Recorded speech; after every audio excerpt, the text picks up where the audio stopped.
I confess that when I first received Lady Pemberton's urgent telegram that October morning, I was inclined to dismiss the affair as nothing more than a case of overwrought nerves and social embarrassment. Guest vanished in possible circumstances. Stop require, Poirot, immediately stop matter of utmost discretion. Stop! Such was the cryptic message that arrived at our Baker Street lodgings just as my friend Poirot was completing his morning ritual of arranging his already immaculate moustache. "Tiens, Hastings," he murmured, studying the telegram with those peculiar green eyes that seemed to penetrate to the very essence of things. "Lady Pemberton, she is not a woman given to hysteria, n'est-ce pas? If she speaks of impossibility, then perhaps we have encountered something worthy of the little grey cells." The journey to Raven's Hollow Manor took us through the heart of the Surrey countryside, where autumn had painted the landscape in shades of amber and crimson. As our motor car wound its way up the long drive, I found myself struck by the Gothic grandeur of the estate, its towers and battlements rising from the morning mist like something from a medieval romance. Yet there was something unsettling about the place, a quality I could not immediately define, but which seemed to whisper of secrets long buried and truths carefully concealed. Lady Pemberton herself greeted us at the great oak doors, and I was immediately impressed by her composure. A woman of perhaps 45 years, with steel-grey hair and intelligent dark eyes, she possessed that peculiar quality of command that marks the true aristocrat.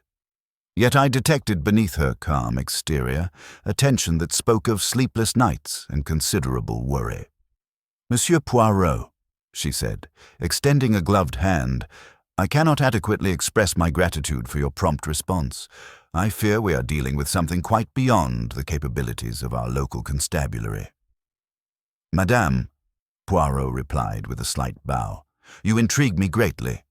Your telegram speaks of impossibility, a word which, to Hercule Poirot, is like a red flag to the bull, you understand." As we were ushered into the morning room, a chamber of considerable elegance with its Persian carpets and oil paintings of stern-faced ancestors, Lady Pemberton began her extraordinary tale. The previous evening had seen the culmination of her annual autumn house party, a gathering of 12 guests who represented the cream of London society. Among them was Sir Reginald Ashworth, a distinguished gentleman of 62 years, known throughout the realm for his extensive art collection and his somewhat reclusive nature. Sir Reginald was not a man given to social frivolity, Lady Pemberton explained, settling herself in a wing-backed chair beside the fireplace. His presence at my gathering was something of a coup, I must confess. He had come specifically to examine a Renaissance painting I had recently acquired, a work he believed might be a lost masterpiece. The evening had proceeded without incident until approximately 11:30, when the guests had gathered in the grand ballroom for the traditional final waltz. Sir Reginald, who had been engaged in animated conversation with Monsieur Dubois, the Parisian art dealer, had excused himself, claiming he wished to make one final examination of the painting before retiring. The work in question hung in the blue drawing-room, a chamber that could be reached only by passing through the main corridor from the ballroom. "I thought nothing of it at the time," Lady Pemberton continued, her fingers worrying at the fabric of her morning dress. "Sir Reginald was a methodical man, precise in all his habits. If he wished to study the painting once more, it was entirely in character." But Sir Reginald had never returned to bid his hostess farewell, a breach of etiquette so profound that it would have been remarked upon by every guest present. When the evening concluded and the other visitors had departed, Lady Pemberton had dispatched her butler, the redoubtable Finch, to inquire after Sir Reginald's welfare. "What Finch discovered, Monsieur Poirot, defies all rational explanation," Lady Pemberton said, her voice dropping to barely above a whisper. "The blue drawing-room was empty. Sir Reginald was nowhere to be found. But here is the impossible part. The room has only one entrance, the door through which he had entered. That door was under constant observation throughout the evening, as guests passed back and forth to the refreshment table in the adjacent conservatory. No one saw Sir Reginald leave." Poirot's eyebrows had risen during this recitation, and I observed him making small, precise notes in his leather-bound notebook. "The windows of this room, madame?" "Sealed shut for the winter and painted over years ago. Even if they could be opened, the drop to the terrace below is 30 feet onto flagstone. And before you ask, Monsieur Poirot, there is no other exit, no servant's passage, no hidden door, no fireplace large enough for a man to climb. The room is, quite literally, a box with one way in and one way out." "Très intéressant," Poirot murmured. "And the guests who remained, they are still in residence?" "All of them, yes. I felt it would be improper to allow anyone to depart until this matter was resolved. They are understandably agitated by the circumstances."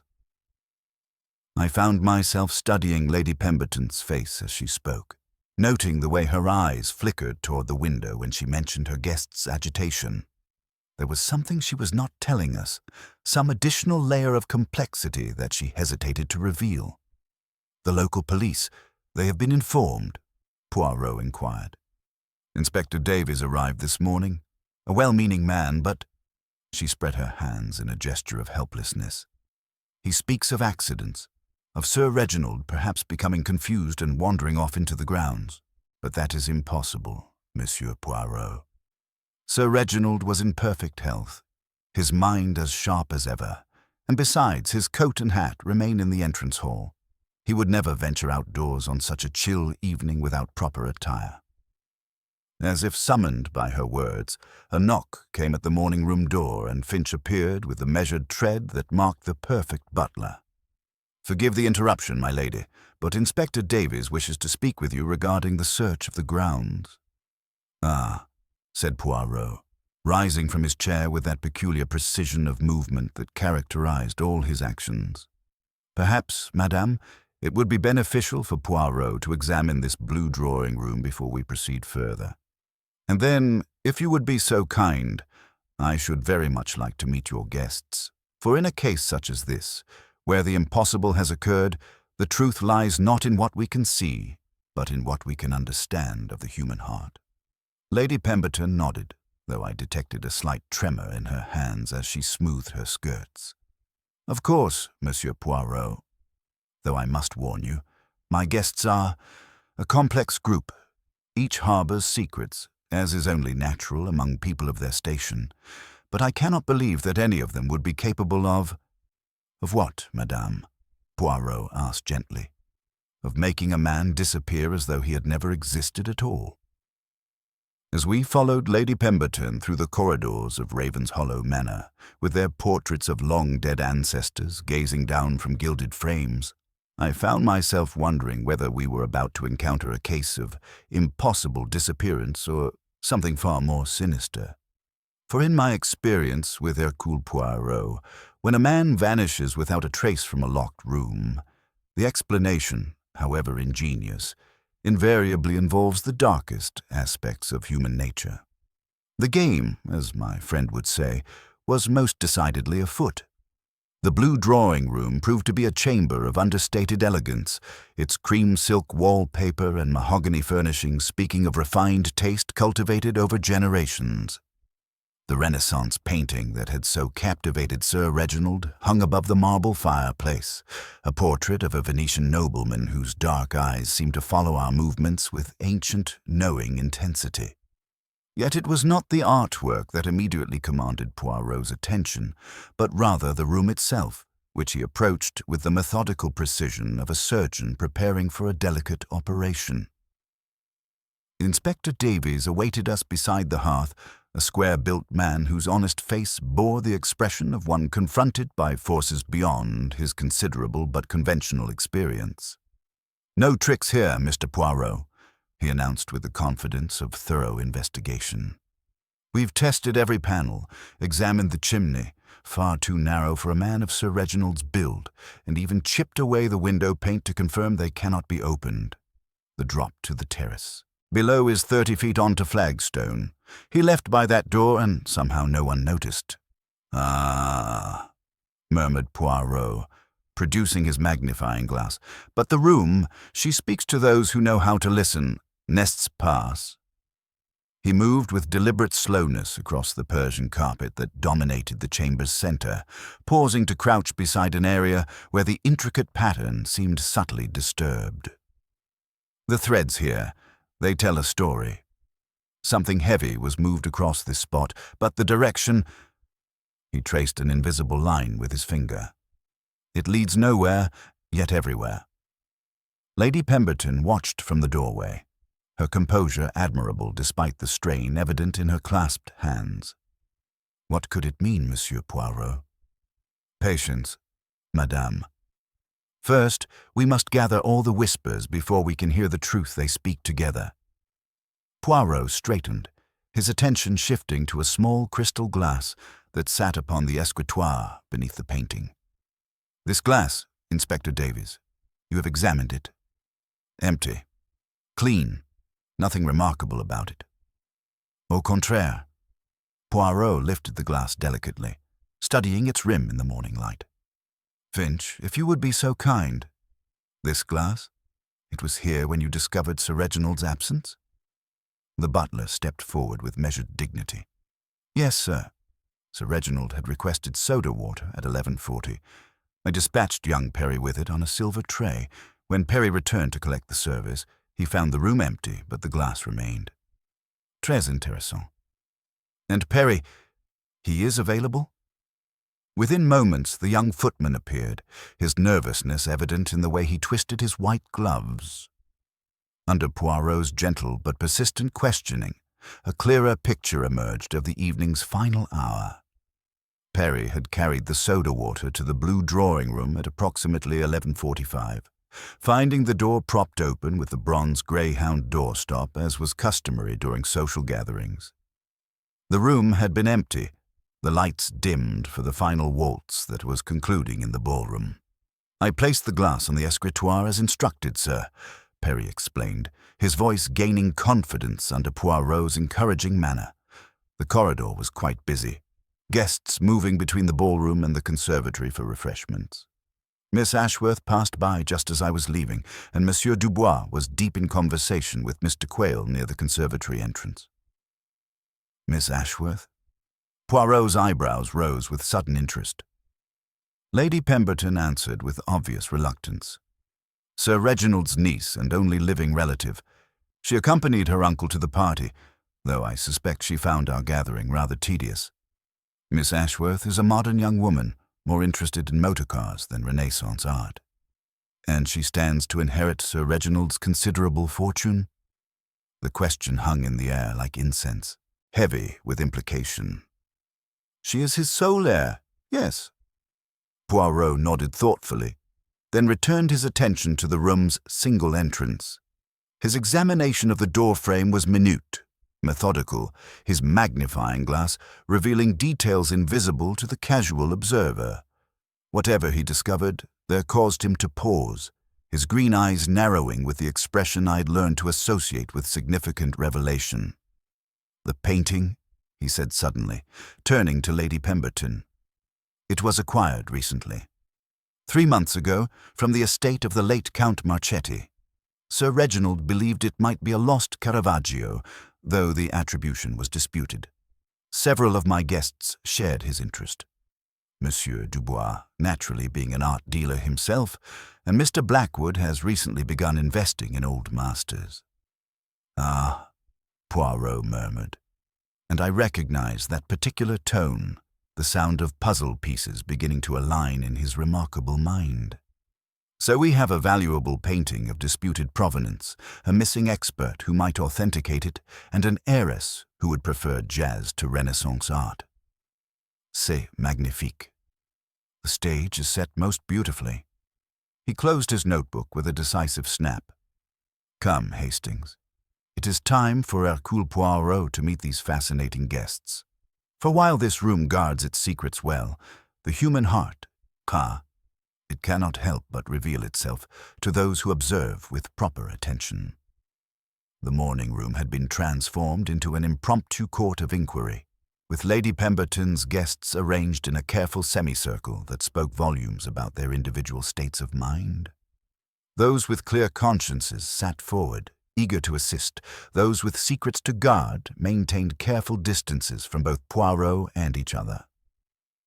The detective himself occupied the center chair with characteristic precision, his green eyes moving methodically from face to face as he catalogued not merely their words, but their gestures, their glances, and the subtle tensions that crackled between them. "Mesdames et messieurs," Sir Poirot began with a slight bow, "I thank you for your patience in this most distressing circumstance. We shall proceed with complete order and precision. I require from each of you your final observation of Sir Reginald and your exact movements between 11:30 and midnight." Miss Victoria Ashworth, Sir Reginald's niece and sole heir, commanded immediate attention. A striking young woman with fashionably bobbed auburn hair and the restless energy of the modern generation, she stood beside the tall windows with studied nonchalance, though Poirot noted the way her fingers worried at her pearl bracelet. "Uncle Reginald was perfectly himself at 11:30, she declared with perhaps too much emphasis. "Lecturing poor Mr. Blackwood about Renaissance techniques and artistic genius. I found the dancing tedious and went to the conservatory for air. When I passed the blue drawing room at 11:45 to fetch my wrap, the door was propped open but the room was empty. The soda glass was there on the escritoire, catching the light. Monsieur Henri Dubois, the Parisian art dealer, possessed the refined stillness that comes from years of handling priceless objects.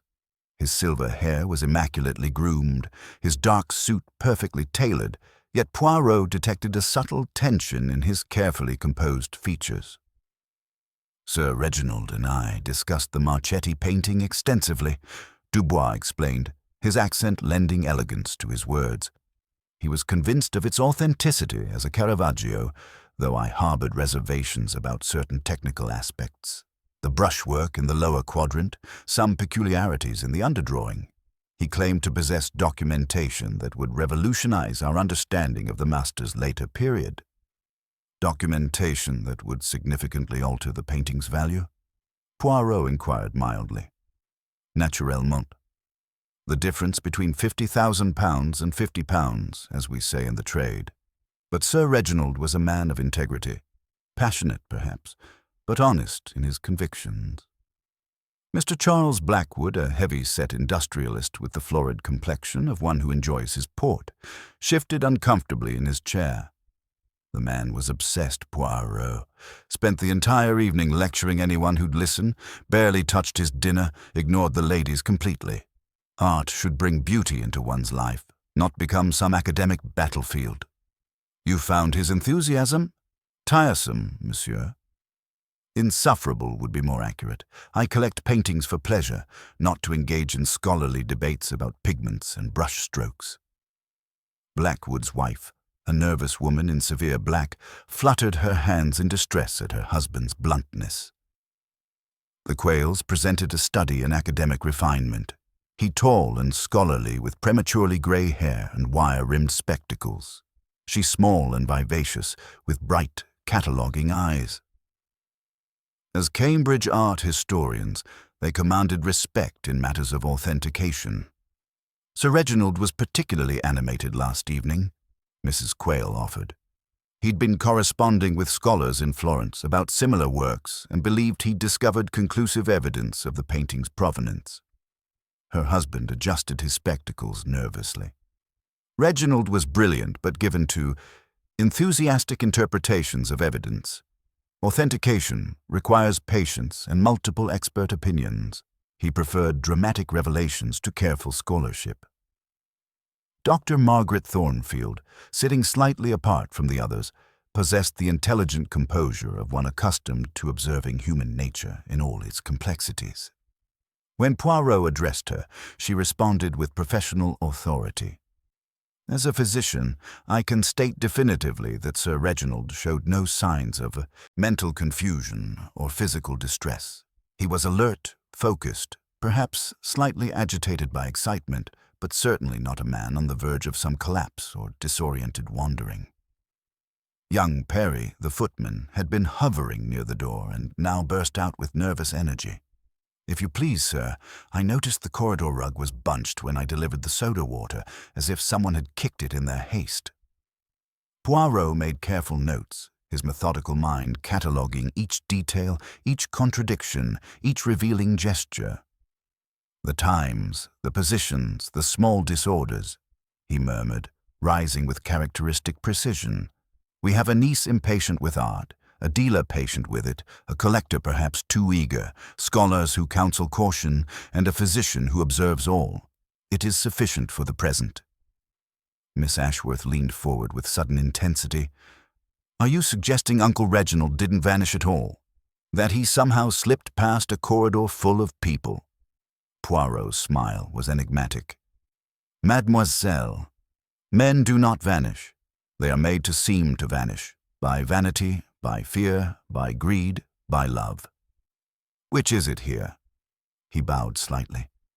"We shall discover the truth, but first, order must be established. The little grey cells, they require proper nourishment before they can digest such a feast of contradictions." The afternoon brought a curious mixture of methodical investigation and mounting tension as Poirot requested a complete reconstruction of the previous evening's events. Finch, with his characteristic dignity, arranged the blue drawing-room precisely as it had been, positioning the bronze greyhound doorstop to prop the door open at the exact angle. The gramophone in the ballroom was set to waltz once more, and the guests, some with visible reluctance, took their positions as they remembered them at 1:45. "Observe, Hastings," Poirot murmured, his voice carrying with crystalline clarity despite the music drifting from the adjacent room. "From the conservatory threshold one sees the door, yes, but in passing. One does not linger to scrutinize. And with the music, the voices, the movement of people, the senses, they are overwhelmed by stimulation." Inspector Davies, who had watched this ballet of precision with mounting impatience, could restrain himself no longer. "With respect, Mr. Poirot, we're dealing with simple facts here. Mr. Blackwood had both motive and opportunity. He was heard by young Thomas, one of the footmen, speaking angrily near the conservatory entrance at 11:45, using the wall-mounted telephone to berate someone about insufferable old fools and getting what they deserve. The accusation hung in the air like incense, heavy with implication. Mr. Blackwood, summoned immediately, entered with his usual bluster, replaced by pale, defensive anger. "Preposterous. Yes, I was speaking to my stockbroker about a vexing investment. And yes, sir, Reginald was insufferably tedious about art, but that hardly makes me a murderer." "Your walk in the gardens afterwards, sir?" Davies pressed. "No witnesses to your whereabouts during the crucial period." Blackwood's gaze darted around the room with obvious discomfort. "I preferred solitude. The evening air cleared my head after that telephone conversation. What of it?" While this exchange unfolded, Poirot had been conducting his own silent investigation. He requested the crystal glass used for Sir Reginald's soda water, studying it with his magnifying glass in the afternoon light. "You see, Hastings, the rim, polished clean after use, but observe the base. The faint watermark upon the escritoire remains here." He placed the glass precisely back upon the mark, aligning it with mathematical precision. Someone cleaned hastily, incompletely. Miss Ashworth, who had been observing from beside the tall windows, stepped forward with sudden intensity. "I find it curious that Uncle Reginald should vanish on the very evening he claimed to possess proof of the painting's authenticity. Rather convenient timing for anyone who might benefit from uncertainty regarding its true value." The silence that followed was profound. Monsieur Dubois maintained his composure admirably, though Poirot noted the slight tightening around his eyes. "Mademoiselle, you speak as though your uncle's disappearance were somehow orchestrated. Where valuable art is concerned, people are capable of extraordinary things," Miss Ashworth replied, her green eyes sparkling with dangerous intelligence. "The difference between a genuine Caravaggio and a clever fake could fund an entire gallery, could it not?" Poirot had remained silent during this psychological sparring, but now He examined the bronze greyhound doorstop with peculiar attention. Its narrow head pointed toward the conservatory. On the carpet beneath its base was the faintest crescent of white powder, chalk from a billiard cue, perhaps, or builder's marking. "Inspector," Poirot said softly, his voice cutting through the rising tension, "you present a case that satisfies conventional logic. The motive, the opportunity, the heated words. And yet—" He paused, his eyes sweeping the room. "We face an impossible disappearance. A man vanishes from a room with one entrance, observed by many. Mr. Blackwood, for all his temper, does not possess the powers of a conjurer." Davies bristled. Perhaps he had an accomplice. Perhaps Sir Reginald was lowered from the window. From a window painted shut, 30 feet above flagstone, and no one hears. No, mon ami. Poirot lifted the doorstop, turned it deliberately to face the opposite direction, and observed the small pile of dust behind it that had not existed when they began. The little grey cells whisper that truth lies not in obvious solutions, but in the quiet chambers of human psychology.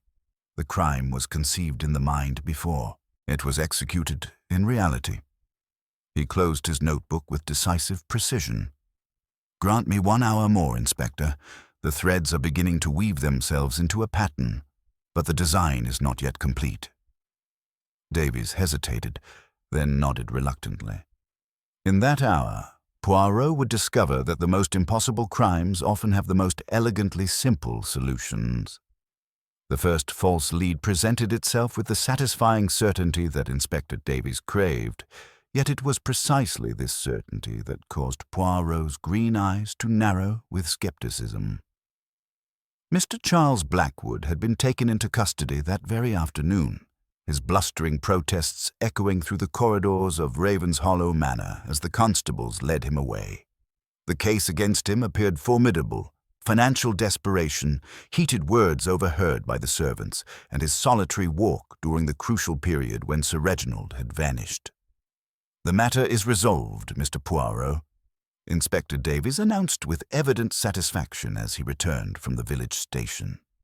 "Blackwood's banker confirms he faces imminent ruin unless he can liquidate assets immediately. The painting's authentication would have destroyed any hope of a profitable sale. Motive, opportunity, and means. What more do we require?" "Ah," murmured Poirot, adjusting his tie with characteristic precision. "But you have not the means, Inspector. You have only the supposition of means. How does a desperate man make another vanish from a room observed by many? Does financial ruin grant the powers of a conjurer?" While Davies busied himself with paperwork and self-congratulation, Poirot requested an hour of undisturbed examination. He began not with the blue drawing-room itself, but with the billiard room adjacent to it. The chalk dust on the cue rack drew his immediate attention. Fine white powder that matched precisely the crescent-shaped marks he had observed beneath the bronze greyhound doorstop. "You see, Hastings," he explained, running his finger along the lowest cue, "chalk travels from hand to object, from object to carpet. But why should a doorstop require chalk? To mark a position, perhaps, or to prevent slipping at a crucial moment." His examination of the conservatory telephone proved equally revealing. The instrument bore the lingering scent of expensive tobacco, and the butler's meticulous call log showed an unrecorded lift of the receiver at 11:52. Someone had answered a call without permission, or perhaps used the line to prevent incoming communication at a critical moment. In Sir Reginald's guest chamber, Poirot discovered the writing desk's blotter bore the faint impression of heavy paper pressed with unusual force. The backward impression of a single word remained visible when held to the light. Addendum. The desk's small drawer showed signs of recent use, yet its key was conspicuously absent. Documentation? Poirot murmured, thoughtfully. Sir Reginald spoke of proof regarding the painting's authenticity. If such proof existed, where would a careful man secure it? The library's fireplace contained ashes that had been hastily scattered, but Poirot's patient sifting revealed fragments of red sealing wax and a scrap of blue ribbon, the remnants of a formal document, burned but not entirely consumed. Someone had attempted to destroy evidence, but fear or haste had made them careless. Returning to the blue drawing room, Poirot approached the Renaissance painting with renewed interest. Young Perry's observation about the frame's slight misalignment proved accurate.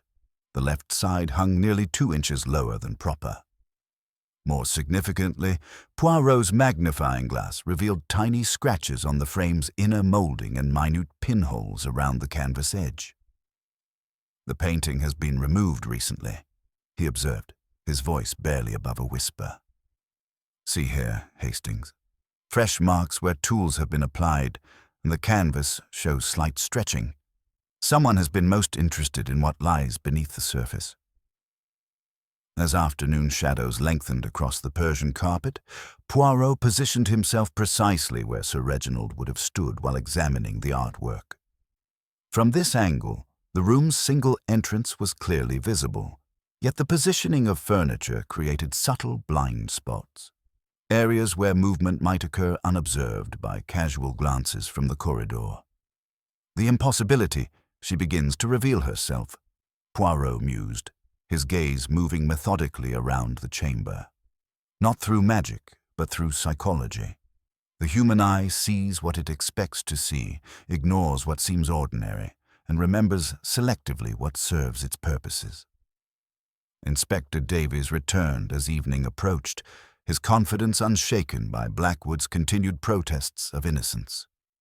The man's story changes with each telling. First he claims to have walked in the rose garden, then by the lake. Now he insists he never left the conservatory. Guilty men always contradict themselves. Poirot's smile was enigmatic. "Inspector, you mistake confusion for guilt. A man facing ruin might indeed be confused about his movements, overwhelmed by circumstances beyond his control. But the crime we investigate required not confusion, but meticulous planning and intimate knowledge of human nature." He closed his notebook with decisive precision. "Mr. Blackwood is guilty of many things: poor judgment, financial recklessness, perhaps even dishonesty in his business dealings, but he is not guilty of making Sir Reginald vanish. The true culprit possesses far more subtle weapons than brute force or obvious deception." As night fell over Ravenshollow Manor, Poirot prepared for the psychological game that would follow, the delicate process of drawing the real criminal into the light. The psychological game commenced that evening with the precision of a chess master opening against worthy opponents. Poirot had requested that Lady Pemberton arrange dinner for all remaining guests, transforming the elegant dining room into a carefully orchestrated theatre where every word, gesture, and glance would serve his investigation. The Belgian detective understood that guilt, like a hidden infection, reveals itself under the proper pressure, not through crude interrogation, but through the subtle art of psychological manipulation. "Mes amis," Poirot began as the soup course was served, his voice carrying the deceptive gentleness of a confessor, "it occurs to me that we have perhaps underestimated the true significance of Sir Reginald's passion for authentication. A man who possesses documentary proof of a painting's provenance or its falsity wields power that extends far beyond mere academic interest." Miss Ashworth's spoon paused midway to her lips, though her voice remained admirably steady. "Uncle Reginald was thorough in his research, certainly. But surely you're not suggesting his scholarship was somehow dangerous?" "Au contraire, mademoiselle. Consider the mathematics of the situation. A genuine Caravaggio commands £50,000, while even the most skillful forgery brings perhaps 50. The difference represents more than money. It represents careers, reputations, sometimes survival itself." Monsieur Dubois maintained his composure with professional skill, yet Poirot noted the slight tremor that disturbed the wine in his glass. "Authentication is indeed serious business, Monsieur Poirot, but scholars disagree constantly. Sir Reginald's enthusiasm sometimes exceeded his judgment in these matters." "Ah." Poirot's eyebrows rose with apparent surprise. "You question his scholarship, yet you traveled from Paris specifically to examine Lady Pemberton's acquisition." Surely you valued his opinion sufficiently to justify such a journey. The art dealer's smile was perfectly controlled, yet failed to reach his dark eyes. Professional courtesy, nothing more. One must maintain collegial relationships even when fundamental disagreements exist about methodology and conclusions. Dr. Thornfield, observing this exchange with clinical detachment, interjected quietly, "Gentlemen often become quite passionate about their professional interests. I've witnessed physicians nearly come to blows over diagnostic procedures. Perhaps Sir Reginald's disappearance stems from some scholarly dispute taken too far." Poirot turned his penetrating gaze upon her. "You suggest academic rivalry might lead to violence, Doctor. An interesting theory from one trained to preserve life rather than take it. I suggest that human nature remains constant regardless of education or social position. Passion can overwhelm reason in even the most civilized individuals." The Quayles exchanged meaningful glances before Professor Quayle cleared his throat nervously. "If I may, Monsieur Poirot, there's something we perhaps should have mentioned earlier. Sir Reginald had been corresponding with the Florentine archives about documentation he claimed to possess, letters, bills of sale, provenance records dating to the 17th century. His wife nodded eagerly. Such documentation would be extraordinarily valuable, not merely for this painting, but for establishing the existence of an entire body of lost works. The implications for art history would be revolutionary. And for art commerce equally so, Poirot observed mildly. "Tell me, Monsieur Dubois, how would such revelations affect your own business interests?" The Parisian's composure cracked almost imperceptibly. "One adapts to new information as it becomes available. The market corrects itself naturally, though not always gently. Unless, of course, one has already committed to transactions based upon previous assumptions." Poirot's voice carried the gentleness of silk wrapped around steel. A dealer who has sold works as authentic only to discover they are forgeries faces more than financial loss. He faces professional destruction. The silence that followed was profound, broken only by the soft percussion of silver against china. Each guest seemed lost in private calculations, weighing secrets against survival, measuring the cost of truth against the price of continued deception. As the evening progressed, Poirot noted the subtle tells that betrayed inner turmoil. Dubois reaching unconsciously for his tobacco pouch, the distinctive blend whose rich aroma had lingered in the conservatory. Miss Ashworth's nervous manipulation of her pearl bracelet. The Quayles exchanged glances that spoke of shared knowledge, carefully guarded. The human mind, Poirot mused, seemingly addressing his wineglass, is a remarkable instrument of self-deception. We convince ourselves that our actions serve noble purposes when they merely serve our survival. The person responsible for Sir Reginald's disappearance believes themselves justified, perhaps even heroic, in their deception. Lady Pemberton, pale but determined, broke the mounting tension. "Are you suggesting, Monsieur Poirot, that someone among my guests has harmed Sir Reginald to prevent some revelation about the painting?" "I suggest, madame, that the human heart is capable of extraordinary rationalization, but truth, like water, always finds its way to the surface." His green eyes swept the table with surgical precision. "Tomorrow we shall see which of our friends prefers shadows to light." The psychological net was tightening, and Poirot could sense the criminals' growing desperation beneath their carefully maintained facade.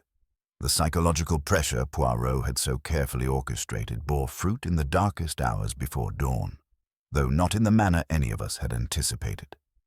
I had retired to my chamber with considerable unease, troubled by the undercurrents of tension that had permeated the evening's dinner conversation.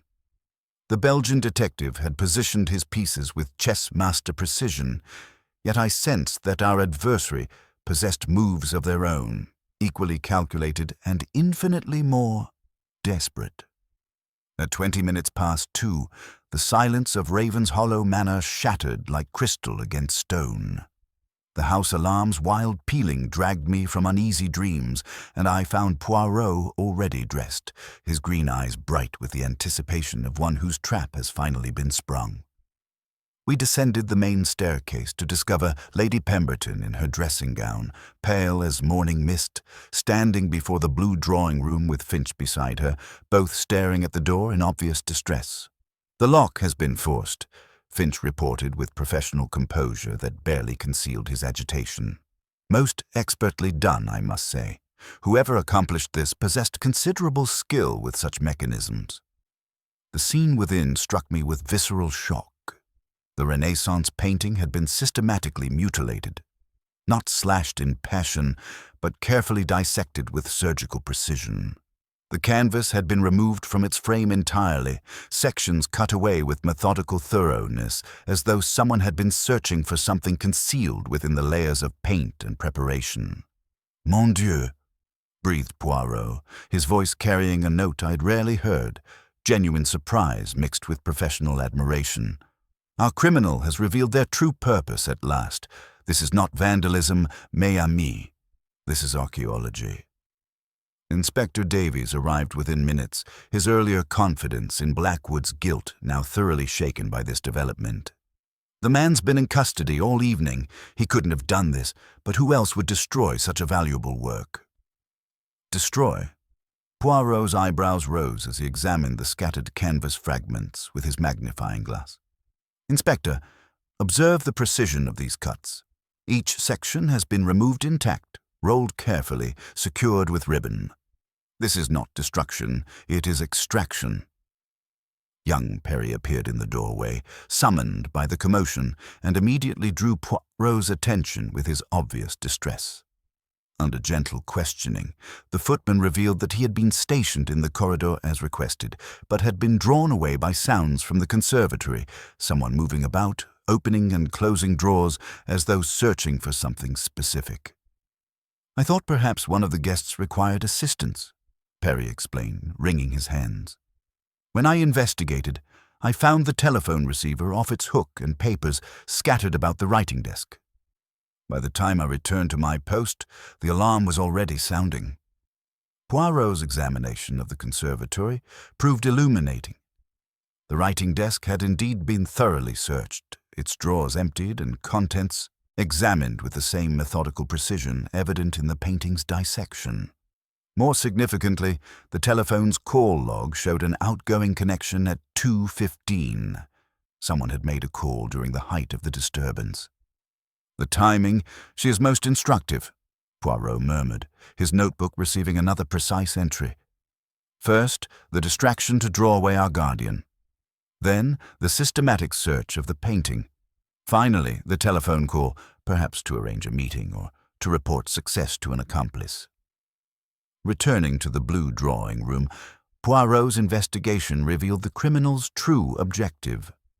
Behind the painting's former position, the wallpaper bore the faint outline of a hidden compartment, expertly concealed but recently disturbed. The compartment itself was empty, but traces of red sealing wax and blue ribbon suggested it had recently contained documents of considerable importance. "Sir Reginald's proof," I breathed, understanding flooding through me. The authentication documents he claimed to possess. "Précisément, Hastings. But observe the sophistication of this concealment. The compartment was built into the wall structure, invisible unless one knew precisely where to look. Our criminal possesses intimate knowledge of this room's secrets. Knowledge that comes only from long familiarity or careful observation." Dr. Thornfield, arriving to assist with the investigation, provided another crucial piece of information. As she examined the scattered painting fragments, her trained eye detected something the rest of us had missed. "These cuts follow the painting's compositional lines," she observed, her voice carrying professional authority. "Whoever did this understood the work's structure intimately. They knew exactly where to cut to remove specific sections without damaging what they sought." "And what did they seek, Doctor?" "Something hidden beneath the surface layers. Perhaps a signature, a date or documentary evidence incorporated into the painting itself during its creation." Such techniques were not uncommon among Renaissance masters who wished to embed proof of authenticity directly into their work. As dawn approached, Poirot assembled the evidence with characteristic precision. The criminal had demonstrated extensive knowledge of art conservation techniques, intimate familiarity with the manor's hidden features, and access to professional tools for both lock-picking and canvas manipulation. Most significantly, they had acted with the desperate efficiency of one whose carefully laid plans were crumbling under psychological pressure. "The trap, she has been sprung," Poirot announced as we returned to our chambers. "Our adversary has revealed themselves through their very cleverness. They could not resist the bait of the locked room, could not permit the possibility that evidence might remain hidden.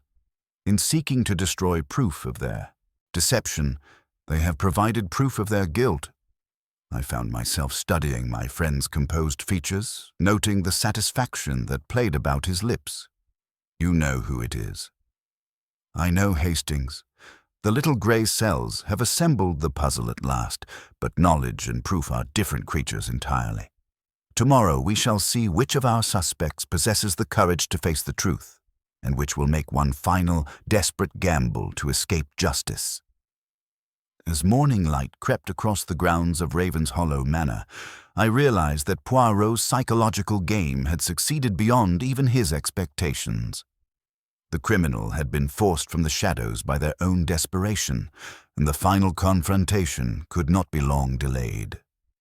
The morning found Poirot in that peculiar state of controlled excitement that marked the approach of revelation. He had spent the pre-dawn hours not in sleep, but in the methodical arrangement of evidence within the chambers of his mind, each detail finding its proper place in the grand design that was finally emerging with crystalline clarity. When he descended to breakfast at precisely 8 o'clock, his green eyes held the luminous quality of one who had glimpsed truth through the fog of deception. The revelation of evidence. Inspector Davies arrived to find Poirot examining the mutilated painting with renewed purpose, his magnifying glass moving with surgical precision across the carefully excised sections. "You see, Inspector, our criminal has revealed their true expertise through this very destruction. Observe the pattern of removal, not random slashing, but systematic extraction of specific areas where authentication evidence might be concealed." The telephone exchange had provided another crucial piece of the puzzle. The call, placed at 2:15 during the night's disturbance, had connected to Paddington Station's left luggage office, a detail that spoke volumes about preparation and contingency planning. Someone had been ready to flee London at a moment's notice, their escape route carefully prepared. In the library's fireplace, the hastily burned documents yielded their secrets to Poirot's patient investigation. Among the soggy ashes, he recovered fragments of heavy paper bearing the distinctive impression of red sealing wax and the partially legible word addendum. Sir Reginald's authentication documents, destroyed but not entirely consumed by flame. Most significantly, a charred cloakroom ticket bearing the letters C suggested that crucial evidence had been secreted away from the manor entirely. The psychological portrait. The evidence painted a devastating portrait of calculated deception. Monsieur Dubois, the distinguished Parisian art dealer, had examined Lady Pemberton's painting with professional thoroughness during the cocktail hour, using his jeweler's loupe to study areas that would reveal authenticity markers. His subsequent conversations with Lady Pemberton about concerning irregularities now took on sinister significance. He had recognized the work's true nature immediately. The telephone logs reveal 3 calls to Paris during Monsieur Dubois' stay, Poirot explained to the assembled company. The first, lasting 17 minutes upon his arrival, likely confirmed his worst fears about Sir Reginald's impending authentication. The second, brief call during our dinner, perhaps cancelled a planned departure. The third, at 2:15 this morning, lasted 10 minutes. Sufficient time to arrange emergency transportation and disposal of evidence. Dr. Thornfield's clinical observations provided crucial psychological insight. Monsieur Dubois has exhibited classic signs of sustained anxiety, increased tobacco consumption, disturbed sleep patterns, and that particular tension around the eyes that indicates a man under extreme pressure. His professional composure has been a facade concealing desperation, the mechanism of impossibility. But it was the physical evidence that revealed the true genius of the crime. Poirot's examination of the blue drawing room's carpet had disclosed not the linear pattern of dragging, but the circular disturbance of rotation. The chalk dust beneath the bronze greyhound doorstop was not residue from billiard cues, but precise positioning markers for a carefully orchestrated deception. The impossibility, mes amis, was achieved through the most elegant of methods. Misdirection on a grand scale, Poirot announced, his voice carrying the satisfaction of a theorem finally proven. Sir Reginald did not leave the blue drawing room in the conventional sense. He was made to seem to leave through a combination of precise timing, psychological manipulation, and the exploitation of human perception's limitations. The serving trolley that young Perry had found oddly sticky provided the final mechanical detail. Something heavy had been transported using the trolley's silent wheels, moved during the crescendo of the final waltz when the music would mask any sound. The doorstop's precise positioning had created a specific angle of observation, allowing movement within the room to occur undetected by casual glances from the corridor. The convergence of evidence. As the morning progressed, Poirot assembled the complete picture with characteristic precision. Monsieur Dubois had not merely sold Lady Pemberton a forgery, he had created it himself, using his extensive knowledge of Renaissance techniques to produce a work so skillful that only the most expert examination could detect its modern origins. Sir Reginald's authentication would have exposed not merely this single deception, but potentially years of sophisticated fraud. The hidden compartment behind the painting contained Sir Reginald's proof, Poirot explained, documents that would have destroyed Dubois' reputation and livelihood. When Sir Reginald entered the blue drawing room for his final examination, he carried with him the addendum to his authentication, the final piece of evidence that would expose the forgery conclusively. The scent of expensive oriental tobacco that had lingered in both the conservatory and the blue drawing room provided the olfactory signature of the criminal's presence during crucial moments. Dubois' distinctive blend had marked his movements as clearly as footprints in snow. The final preparation. By afternoon, the psychological net had tightened to its breaking point. Poirot requested that all guests assemble in the blue drawing room at 9 that evening, his manner carrying the quiet authority of one who had solved the puzzle completely and now required only the proper stage for revelation. "We shall restore order to disorder," he announced with characteristic precision. "The truth, like water, always finds its way to the surface. Tonight we shall see which of our friends prefers shadows to light." Inspector Davies, chastened by the morning's revelations, ensured that all exits were watched but not barred. "When a conscience begins to beat like a drum," Poirot observed, "the feet wish to run. We shall see if they obey reason or desperation." As evening shadows lengthened across Ravenshollow Manor, the stage was set for the final confrontation. The impossible had become inevitable. The inexplicable had found its explanation, and justice waited in the wings for its moment of revelation. The blue drawing room had been restored to its precise configuration of that fateful evening, every detail recreated with theatrical precision under Poirot's meticulous direction. The bronze greyhound doorstop held the door at exactly the same angle. The crystal glass occupied its original position on the escritoire, and the assembled company arranged themselves in a careful semicircle, their faces bearing expressions that ranged from eager anticipation to barely concealed dread. The empty frame above the mantelpiece seemed to watch over the proceedings like a hollow eye, witness to secrets about to be revealed. Poirot stood before the vacant space where Lady Pemberton's painting had hung. his hands clasped behind his back, his green eyes moving methodically from face to face with the precision of a surgeon preparing for a delicate operation.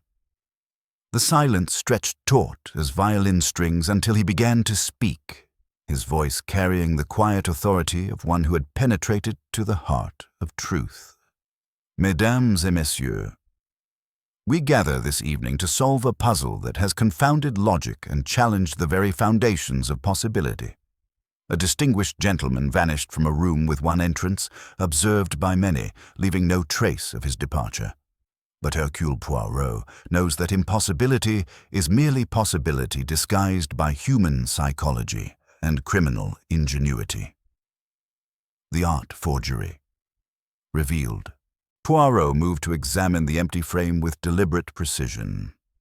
The painting that hung in this room was not the Renaissance masterpiece Lady Pemberton believed she had acquired.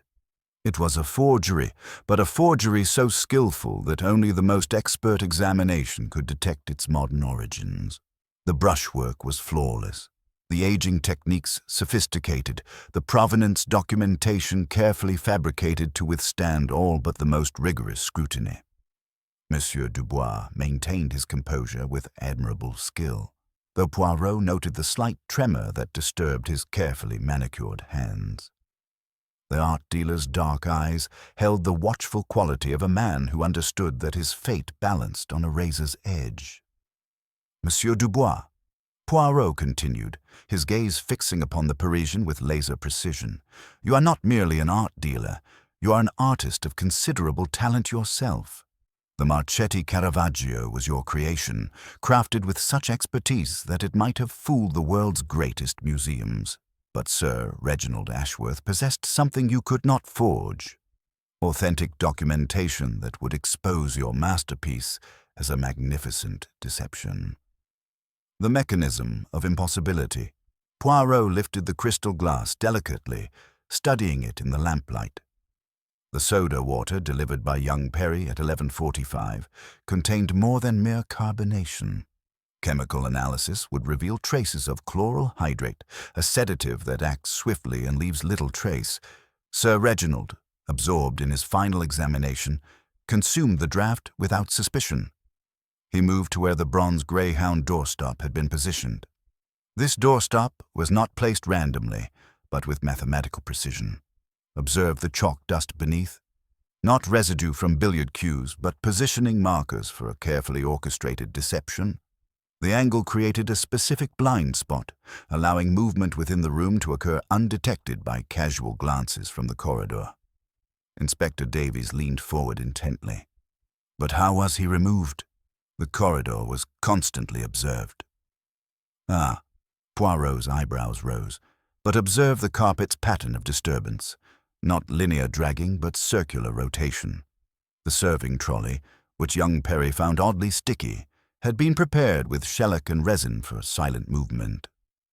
At the crescendo of the final waltz, when music masked all sound and attention was drawn to the ballroom, the unconscious Sir Reginald was positioned on this trolley and wheeled not toward the main corridor, but through the conservatory to the service entrance. The accomplice revealed. Poirot's gaze shifted to Miss Ashworth, whose nervous manipulation of her pearl bracelet had not escaped his notice.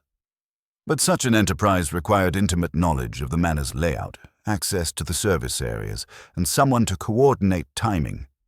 Mademoiselle Ashworth, your modern independence provided perfect cover for reconnaissance and assistance. Miss Ashworth's composure cracked visibly. That's preposterous. Why would I harm my own uncle?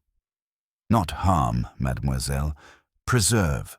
Your uncle's authentication would have exposed not merely this forgery, but potentially years of Monsieur Dubois' sophisticated fraud. The scandal would have destroyed the art market's confidence in Renaissance works, devastating the value of your inheritance. Better an uncle who disappeared mysteriously than one whose scholarly reputation was destroyed by association with forgeries. The physical evidence. Poirot produced his notebook, consulting it with characteristic precision. The telephone calls to Paris, the Oriental tobacco scent in both conservatory and this room, the systematic search of Sir Reginald's papers, all point to desperate attempts to contain the damage. The cloakroom ticket found in the library ashes, marked with the letter C, indicates that crucial evidence was secreted at Charing Cross Station, ready for emergency disposal. He examined the mutilated frame carefully. The painting's destruction was not vandalism, but surgical extraction.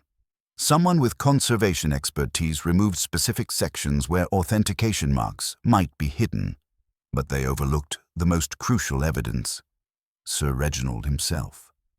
The climactic discovery. As if summoned by Poirot's words, a constable appeared in the doorway. "Found him, sir. The wine cellar, behind the reserve vintages. Unconscious but breathing." The room erupted in gasps and exclamations. Within moments, Dr. Thornfield was kneeling beside Sir Reginald as he was carried in, pale and disoriented, but unmistakably alive. His first words, spoken in a voice hoarse from his ordeal, were directed at Poirot. "The addendum," he whispered urgently. "Did they find my final documentation?" Poirot smiled with satisfaction. "It remains safe, monsieur. Hidden not in the painting as they supposed, but in your briefcase, which you wisely secured in Lady Pemberton's safe before your final examination." The psychological conclusion. As Inspector Davies moved to arrest Monsieur Dubois and Miss Ashworth, Poirot reflected on the evening's revelations. The human heart, mes amis, is capable of extraordinary rationalization. Our criminals convinced themselves they were preserving art, protecting reputations, securing futures.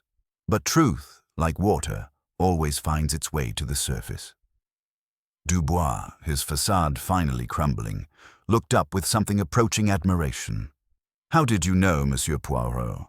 We planned so carefully, considered every contingency." "Monsieur, you planned with the mind of an artist, precise and creative. But you overlooked the psychology of guilt. The little grey cells, they observe not merely what is done, but why it is done, and how the human spirit betrays itself through its very cleverness." As the criminals were led away and Sir Reginald was helped to a chair by the fire, Poirot surveyed the scene with quiet satisfaction. The impossible had become inevitable. The inexplicable had found its explanation, and justice had emerged from the shadows of deception. The case of the guest who vanished without a sound had been solved through the most fundamental of detective principles, the understanding that human nature, however cleverly disguised, always reveals its true character to those who observe with proper attention. The morning light streaming through Ravenshollow Manor's tall windows illuminated a scene of quiet resolution, though the emotional aftermath of Poirot's revelations continued to ripple through the assembled company. Sir Reginald, pale but alert after Dr. Thornfield's ministrations, sat in the wing-backed chair beside the fireplace, his scholarly composure gradually returning as the effects of the chloral hydrate faded from his system. Inspector Davies methodically recorded the final testimonies that would transform a baffling disappearance into a comprehensive criminal case.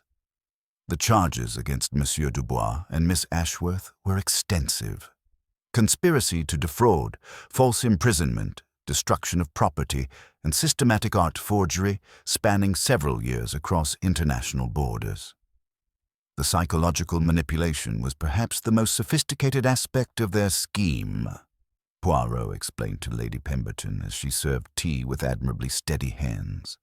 They understood that a mysterious disappearance would capture attention far more effectively than straightforward theft, focusing investigation on impossible mechanics rather than criminal motives. Sir Reginald provided crucial details about his ordeal. "I remember examining the painting one final time, comparing brushwork to photographs from Florence. The inconsistencies were subtle but definitive, modern pigments beneath Renaissance glazes, aging techniques impossible in Caravaggio's era. When young Perry arrived with the soda water, I thought nothing of accepting refreshment while drafting my authentication report." The sedative had acted within minutes. His last clear memory was hearing urgent French voices in the corridor. Dubois discussing temporary measures with someone he addressed as ma chère. The wine cellar's stone walls had muffled any sounds, its location ensuring casual searches would prove fruitless. Your investigation forced them into increasingly desperate actions, Monsieur Poirot, Dr. Thornfield observed with professional admiration. Their original plan was elegant. Discredit Sir Reginald's authentication by making him appear unstable. Your pressure compelled them to reveal their true capabilities. The recovered briefcase from Lady Pemberton's safe contained documentation that would revolutionize Renaissance art authentication. Sir Reginald's addendum included not merely proof of the Marchetti painting's modern origins, but correspondence revealing an international forgery network that had infiltrated major museums across Europe. The scope was breathtaking, Sir Reginald explained, scholarly enthusiasm overcoming exhaustion. Dubois had created entire fictional histories for non-existent artists, complete with fabricated exhibition records and scholarly citations. The financial implications run into millions of pounds, affecting institutions from the Louvre to the Metropolitan Museum. Lady Pemberton accepted her painting's worthlessness with remarkable grace. I suppose I should feel foolish, but Monsieur Dubois' craftsmanship was exceptional. Without Sir Reginald's expertise and your investigation, Monsieur Poirot, the deception might have continued indefinitely. The Quayles prepared to return to Cambridge with material for scholarly papers that would occupy them for years. Mr. Blackwood, released with profuse apologies, bore no grudges about his temporary imprisonment. Rather exciting, actually. Gives one stories for the club, though I must say, Poirot, your methods are considerably more sophisticated than direct approaches. As guests prepared for departure, the Paddington Station left luggage office had yielded additional forged documents exposing criminal networks spanning 3 countries. Dubois' desperate attempt to destroy evidence had instead preserved it, leading to arrests that would occupy international law enforcement for months.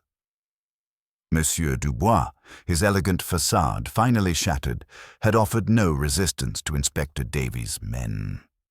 His dark eyes held peculiar defeat mixed with grudging admiration for Poirot. Silent acknowledgement of a worthy opponent.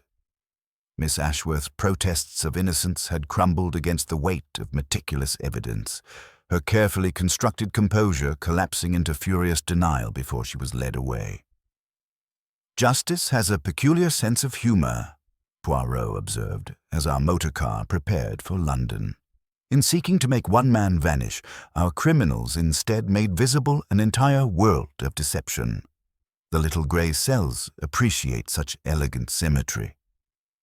The final irony was perfect. Dubois possessed genuine artistic talent that, applied to honest restoration, might have earned both fortune and respect through legitimate means. Instead, his gifts had served elaborate deception, ultimately exposing the very network he sought to protect. Lady Pemberton's parting words captured the affair's essence. I invited guests for a simple autumn gathering and witnessed a masterclass in both criminal psychology and detective brilliance. Ravenshollow Manor will remember this weekend for generations. As the Gothic towers receded behind us, Poirot settled back with characteristic satisfaction. He had restored order to chaos, brought light to darkness, and proven once again that human nature, however cleverly disguised, always reveals its true character to those who observe with proper attention and infinite patience. The guest who vanished without a sound had been found, and the silence shrouding his disappearance was finally broken, exposing the carefully constructed lies beneath. The case was closed, but its implications would resonate through the art world for years to come. 3 weeks had passed since our departure from Ravenshollow Manor, yet the reverberations of that extraordinary case continued to ripple through both the art world and the corridors of justice. The morning papers carried headlines that would have seemed fantastical mere months before. International art forgery ring exposed, Renaissance masterpieces revealed as modern deceptions, and the vanishing guest mystery solved by Belgian detective. The wheels of justice. Inspector Davies' telegram arrived with characteristic brevity but unmistakable satisfaction. Dubois, extradition approved. Stop Ashworth, sentenced 18 months. Stop Station Cloakroom, yielded 12 forged provenance documents. Stop Art World in upheaval. Stop grateful acknowledgement of department stop. The legal machinery had ground forward with inexorable precision, though the psychological aftermath proved more complex than mere courtroom verdicts could address. Monsieur Dubois, his elegant facade finally shattered beyond repair, had accepted his fate with the weary resignation of one whose carefully constructed world had collapsed entirely.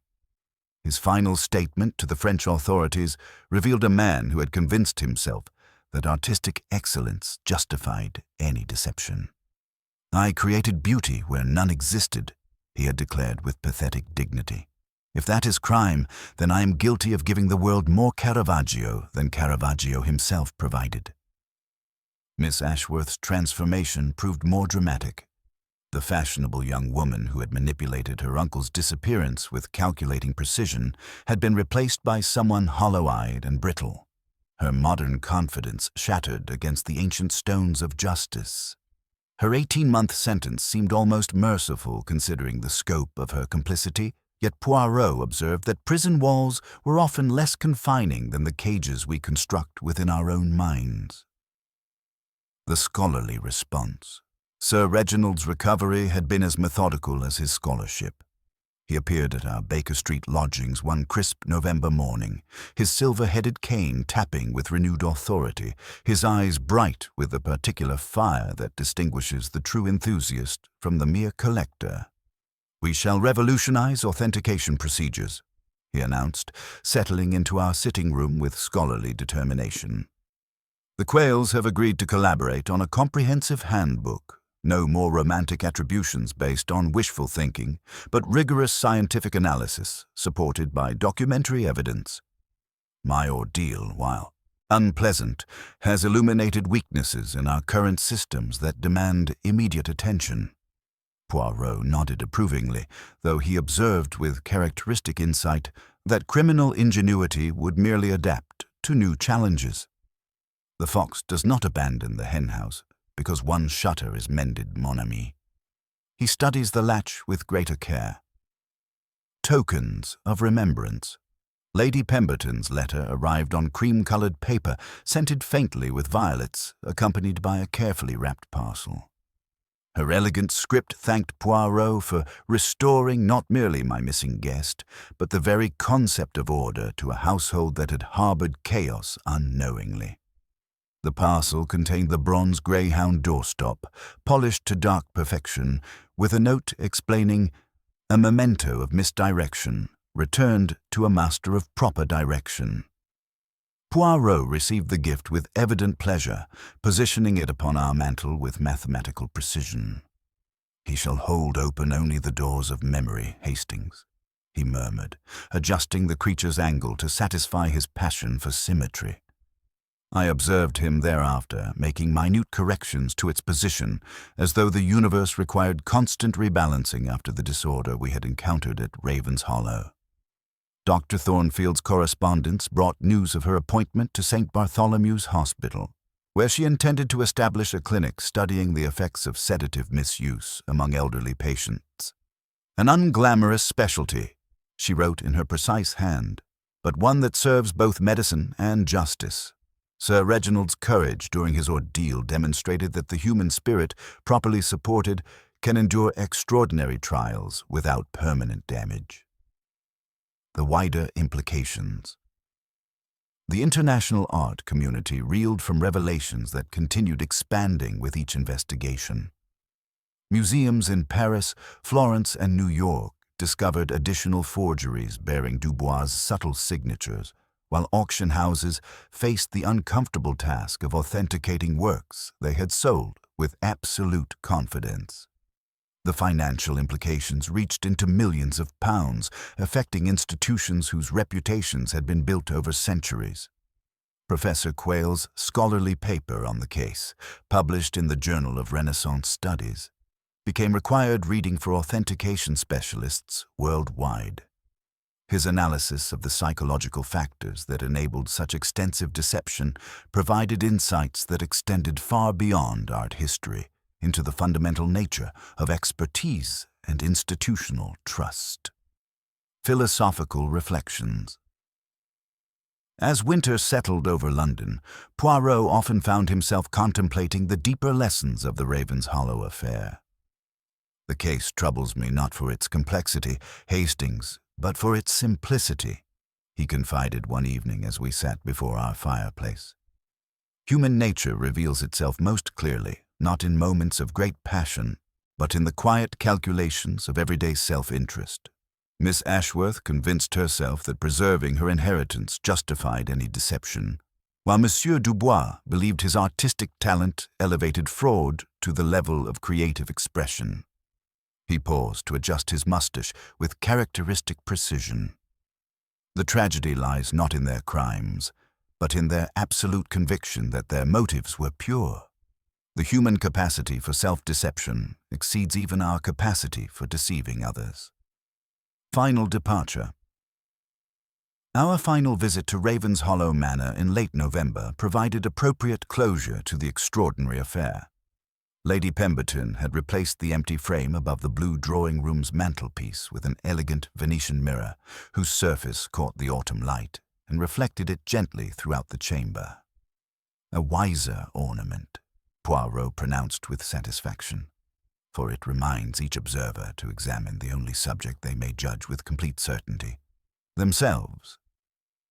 Finch, maintaining his dignified composure despite the upheavals he had witnessed, presented us with a leather portfolio containing photographs of Sir Reginald's recovered documentation. The butler's professionalism had never wavered, even when his carefully ordered household had harbored criminals and witnessed impossible disappearances. As our motor car departed Ravenshollow for the final time, Poirot settled back with the serene satisfaction of one whose work was truly complete. The guest who had vanished without a sound had been restored to his proper place in the world, the criminals had faced justice, and order had been restored to a universe temporarily disrupted by human ambition and deception. "Voilà, Hastings," he murmured, as the Gothic towers receded behind us. "Another victory for the little grey cells over the darker impulses of human nature. Tonight they may rest with the knowledge that truth, however cunningly concealed, always finds its way to the surface." The case was closed, but its lessons would endure. A reminder that the most sophisticated crimes often spring from the simplest human weaknesses, and that justice, like truth, possesses its own inexorable logic that no amount of cleverness can ultimately defeat.